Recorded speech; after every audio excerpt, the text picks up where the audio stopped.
On attaque maintenant la deuxième partie, donc qui concerne le remplissage en lui-même. Donc là, j'ai mis plein de données qui veulent strictement rien dire, c'est pas grave.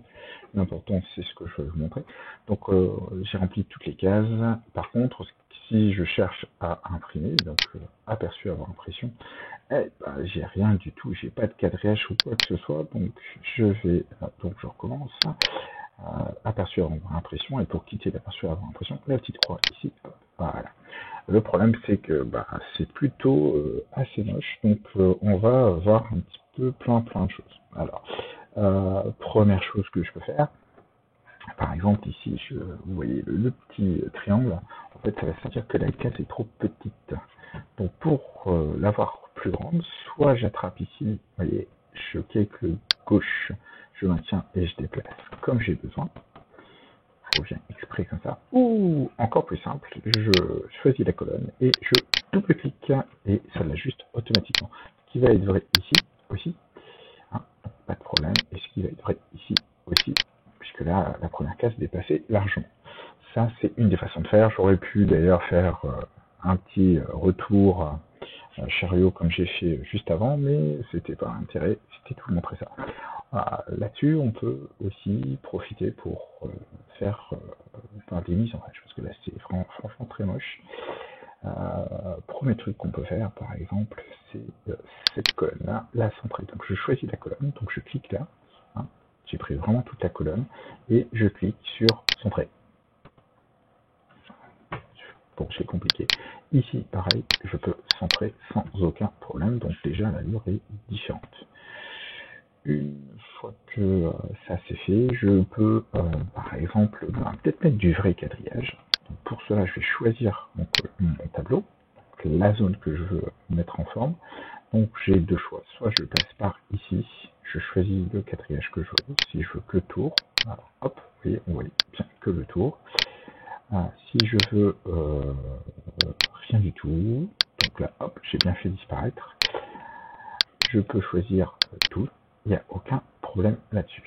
Alors si par contre après je veux des spécificités, donc par exemple ici je vais prendre un quadrillage, voilà, hein, on le voit un petit peu plus déjà, mais comment dire, cette partie-là, moi je la veux juste normale, donc je vais simplement en fait la désélectionner et ici, là, hop, prendre juste.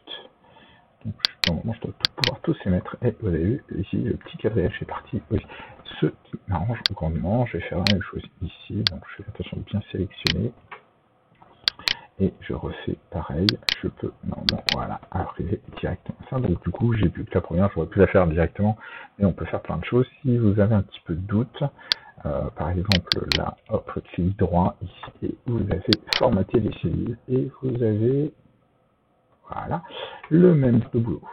Hein, donc il y a plein de choses qui peuvent être intéressantes aussi. Il faut parfois un petit peu fouiller. Là, par exemple, vous pouvez changer, donc juste pour ce tableau-là, vous pouvez changer la catégorie, donc vous pouvez mettre nombre, choisir si c'est une monnaie, voilà, ici, on peut choisir si c'est une monnaie. Ici, je mets, hop, standard, ça ira. Je peux changer les polices, si je veux, ici, directement, ce que j'aurais pu faire ici, à ce niveau-là. Des effets de caractère. Il faut, voilà, chercher. Alors, ce qui peut être intéressant aussi, c'est cette ligne-là, puisqu'elle va vous permettre ici d'orienter le texte, ce qui peut être assez joli. Et ici, vous pouvez, donc là, à l'horizontale, donc choisir si c'est à gauche, à droite, centré, mais vous pouvez faire sur le vertical. Et ça, c'est super bien, parce que vous allez voir, quand vous mettez votre texte vertical, le centrer verticalement, c'est quand même vachement plus joli aussi. Les bordures, vous pouvez choisir, alors là, vous pouvez être un peu plus spécifique, mais en plus, vous pouvez choisir ici la couleur et la largeur. Donc la largeur du fil que vous allez faire. Donc si par exemple ici je veux quelque chose de très épais, hop, je passe en bleu, alors on voit déjà là. Et puis tiens, on se fait plaisir, on se met ça en bleu, et hop, et là on le voit bien apparaître ici, il n'y a vraiment plus aucun souci. Donc ça c'est la partie ludique.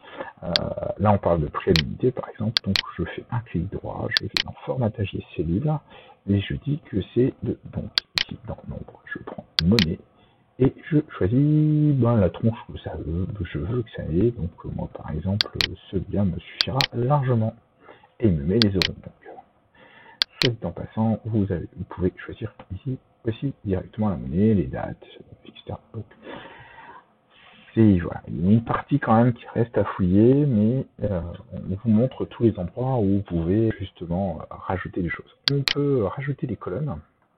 Donc rajouter les colonnes, c'est ici, clac. Donc on vous demande simplement si c'est avant ou après la colonne dans laquelle on est. Donc avant, je peux remplir automatiquement et je peux faire un petit retour en arrière parce que ça ne sert à rien. Et je peux faire la même chose sur les lignes. Je peux insérer une ligne. Alors, ce qui peut être intéressant, c'est quand vous avez 4 lignes à saisir, vous choisissez 4 lignes et vous faites insérer et vous insère exactement 4 lignes. Donc, quand vous savez exactement combien de lignes il faut rajouter, ça va quand même assez vite. Alors, ce qui est génial, c'est qu'il recopie la ligne dans laquelle vous étiez. Donc, s'il y avait une certaine mise en forme, en fait, les autres lignes vont avoir récupéré la mise en forme. Donc, c'est quand même très intéressant. Un autre truc aussi qui peut être bien, si je prends une date, par exemple 12 janvier, donc j'ai juste tapé ça. Si je mets par exemple le 12 février, donc si je sélectionne, il vous faut 2 valeurs. Vous avez besoin de 2 valeurs. En fait, ça va donner le pas, c'est-à-dire le rythme des nombres. Donc, puisque les dates, ce sont des nombres. Et en fait, je glisse et il vous dit jusque quand vous pouvez y arriver. Donc, si j'ai décidé que ça s'arrêtait au mois d'octobre, ça s'arrête au mois d'octobre. Alors, ça marche avec ça, mais ça marche avec les nombres. Tac. Sans aucun problème. Ça peut être aussi très intéressant.